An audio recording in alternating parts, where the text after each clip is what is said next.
আসসালামু আলাইকুম শেখ। ওয়ালাইকুম আসসালাম রহমতুল্লাহ। 11, 12, 13 তারিখ মিনায় পাথর মারার ধারাবাহিকতা রক্ষা করা ওয়াজিব নাকি সুন্নাত জানাবেন, জাযাকাল্লাহু খাইরান।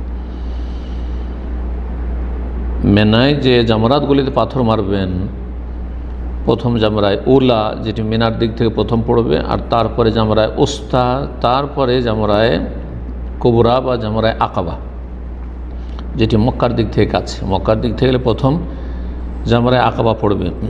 কেউ মক্কার দিক থেকে গেল, কোনো কাজে মক্কা এসছে, আর যাওয়ার পরে আগে জামরা আকাবা মেরে দিল বড় জামরাকে, তারপরে জামরা উস্তা, তারপরে জামরা উলা, এটি জায়েজ নয়।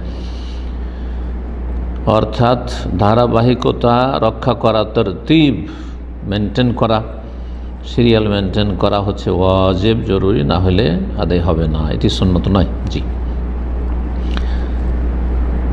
যদি কেউ ভুল করে এরকম মেরে দিয়ে থাকে পুনরায় মারবে।